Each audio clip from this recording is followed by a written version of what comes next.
This is Chew on This with your host, Monique Baker McCormick, and today's special co-host, powered by the McCormick Report, Detroit's longest-running online community newsletter since 2008. All right. Good evening, everyone. We started a little late today, and we're changing our format a little bit. So I'm here today all by myself, co-hosting. Today we don't have one, as you can see. So we're going to just dive in and talk about important issues that concern us, that news you can use and share as well. The McCormick Report was started back in 2008, and it was basically just to share information. And so the podcast today, Chew on This, is simply that. It is to share information that you can use. So let's talk about a couple of things today. As you are aware, and most of you probably heard about the teen takeovers, right? Where teenagers are on social media, which is, to me, it is very smart that and intelligent. It shows that they're smart and intelligent, that they can come together and make these big things happen, right? They're in the community. They come together by hundreds and thousands of young people. So we know that they're very smart and intelligent, and that they could do anything. They can do anything if they put their mind to it, right? Well, they have decided to come together, and sometime when they come together, it doesn't always turn out good. And my concern is, I remember back in the day in Detroit when I had an opportunity to just move around like I wanted to with other friends. We didn't have a problem with hanging out downtown on Belle Isle at Peterson Park or any park, and we had large crowds. But for some reason today there is an issue with our young people coming together, doing things constructive. And then I asked also if they had more constructive things to do, would they do them? And that was one of the reasons I started the Wayne County Civic Youth Council. Well, it started out as the Wayne County Commission Youth Council. But I wanted to make sure that our young people had things to do that were constructive, to learn and grow in the space in which they are. And that's in the city of Detroit. Actually, it's for Wayne County. But I think half of our battle today is that youth do not have or have not had opportunities for other things. So I applaud the mayor of Detroit, Mayor Sheffield, for looking at avenues for them to play but be constructive in it. And I think that is going to help. But what's going to help most, I believe, as a former parent leader at John R. King, at Ludington Middle School, and then Cass Technical High School, I was that parent that was in the schools all day long. Many of you know me and knew that I was that parent in the meeting, also fighting for what we needed in Detroit public schools, books, resources, and helping parents, because I knew that parents need help almost more than the children, because the children are mimicking what they see at home. So if the children come to school and they're destructive in the things that they do, they're probably picking it up at home. And so my job as a parent leader, as a president of the PTA or the LSEO, local school community organization, it was called at that time, it was my job to try to bring parents into the fold, to help them with resources that they needed. And I think that's still true today.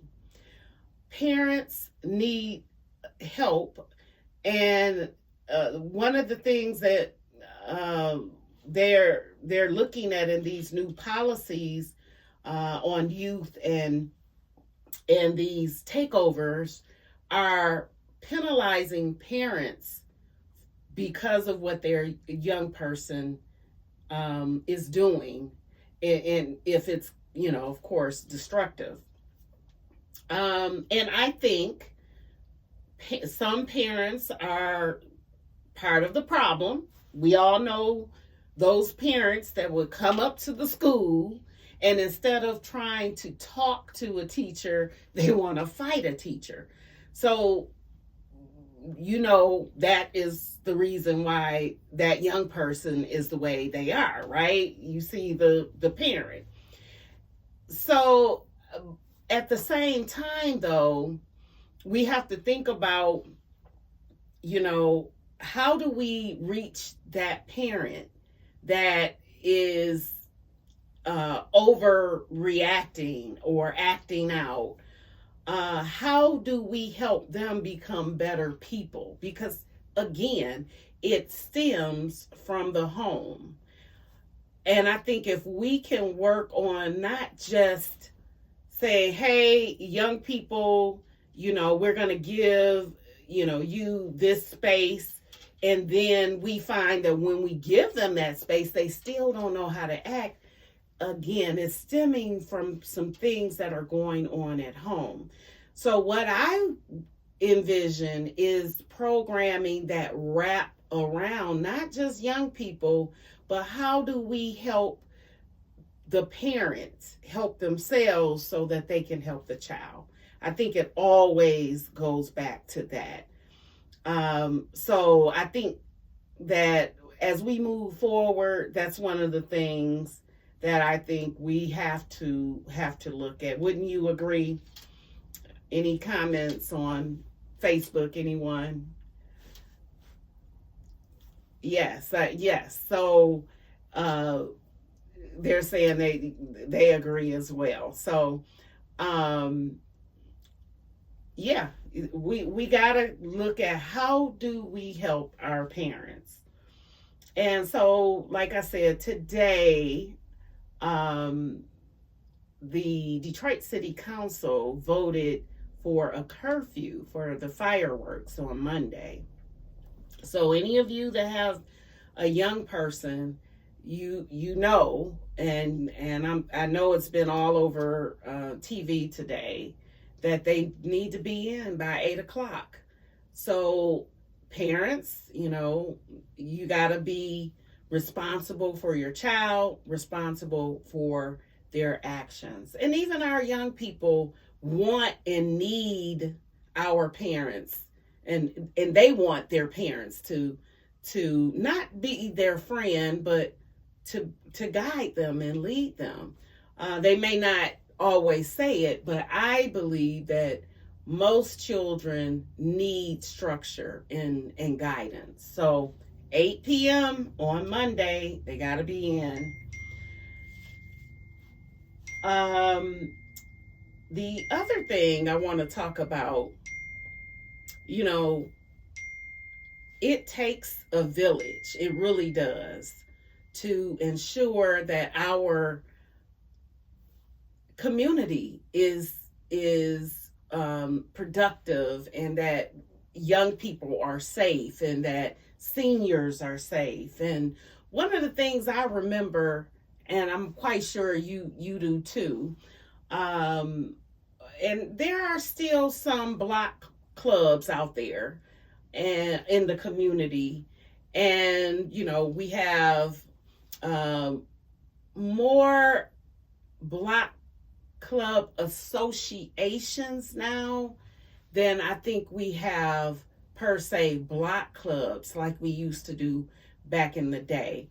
Block associations are great because they pool blocks, 4, 5, 6 blocks or more together, a radius of blocks come together, they galvanize. You probably have one in your community, and you should look out for those block club associations. In my district, we have Berg Lasher Community Association. We have EL78. We have why am I drawing it blank? College Park and so on, and San Bernardo.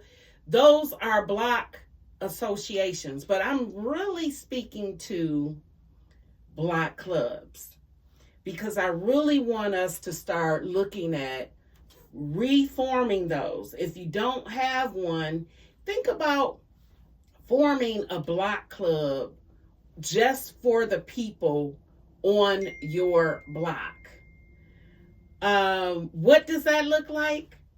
And how do you form a block club? Well, the city has an official process, but you don't necessarily have to start with the official process. Some blocks just go door to door, ask neighbors to come together, especially in the summer months. Coming together is so much easier, right? You can come out. You don't have to invite, because I know people want to say, oh, I don't want those people in my house. You don't have to have them in your house. You can have a block club or block meeting in front of someone's house. Bring your lawn chair, and let's talk about what's going on our block. Let's talk about organizing a cleanup at the end of our block. Let's organize around the gas station or the liquor store that's in our community and ask them to contribute to helping us keep the community clean, or help us fund a young person in a in a youth program, or fund a scholarship for a young person. Let's think differently, y'all. Let's think about how we can create better neighborhoods and not always pointing the finger at someone else. It's going to be ultimately up to us to do it. So I say, come together in these summer months where it's nice, it's comfortable outside. Get to know your neighbors. I know, y'all, we got a lot of renters, and we got folks, for the first time in Detroit's history, I think the history is that we've had more renters than homeowners, and it used to be just the reverse. But we gotta reel in those renters too. We gotta ask them to participate. I had a long conversation with one of my constituents about issues that she was having with a renter. And I had to explain, sometimes renters just don't know. They don't know any better. I mean, maybe they've never had a house. They're renting a house now, but they never had a house. So they don't know that you take out the trash can the night before, you bring it back in once your trash is picked up the next day. They don't know. So they leave the trash can out.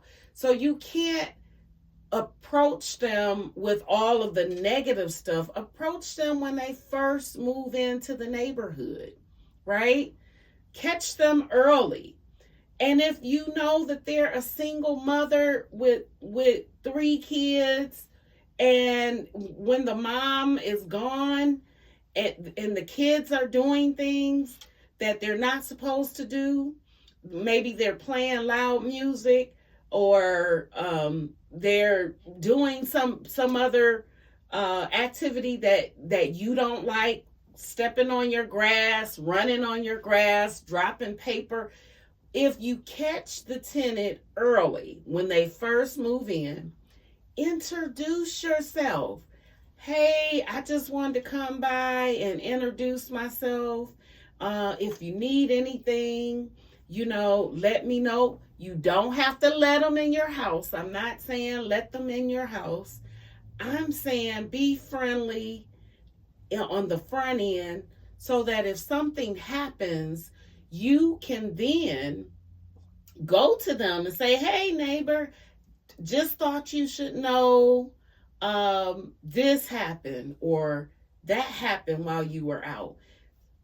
Some renters are very friendly people. They're not to be, a enemy, made to be an enemy right away. I was once a renter, and I took care of my home that I lived in. So I know that there are good tenants, good renters. We just have to be more proactive in approaching them early. Start a block club.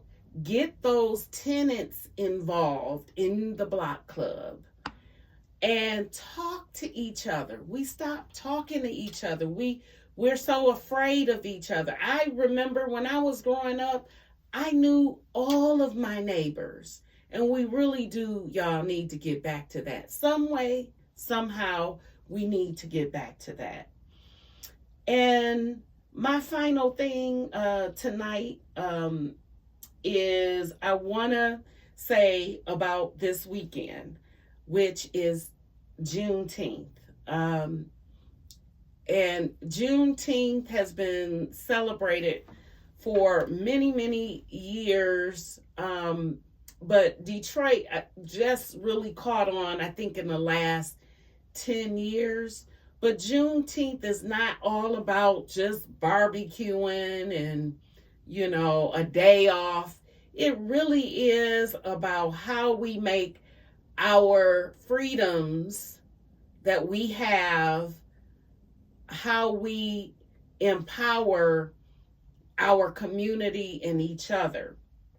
It's more of a day of service. How do we make a difference in our community? Juneteenth is the day in which slaves found out that they were free after 2 years of the actual Emancipation Proclamation was signed. After 2 years, they finally found out in Galveston, Texas, that they were free, right? And at that point, they started celebrating their freedom. And that's really what Juneteenth is about. How do we celebrate our freedom? Maybe we go and we register some folks to vote, right? Because that's going to help us continue to be free, right? Freedom ain't free, y'all. It's not free. We may think it is, but as you can see what's going on in Washington, D.C., the path to freedom that was fought for so long and so hard is being rolled back. We have a Supreme Court that isn't always on our side. So I want you to think about how you can make a difference in your community this weekend as we celebrate Juneteenth. How can we help a neighbor, a senior? how can we help a youth in our community? We have to start thinking about more than just ourselves, y'all. And we have to start talking to our children about their actions. And we have to look in the mirror at ourselves and see how we are being an example for our young people, because they got it from somewhere. And so let's do better, y'all. And we can do that together. Together we can make a difference. And I think I'm going to stick with that, right? I'm going to end with that. But you can find this podcast, of course, on Facebook, but we're on Spotify, YouTube, iHeart, and wherever you get your podcast, you can listen to us. So thank you for listening this evening. You all have a safe holiday weekend. Again, reach back and teach someone something, help someone in the community, and make a difference in your community. All right, y'all, we're going to go out with a little of my music here that a friend of mine created. I really love this intro music and exit music. So I'll play it for you again.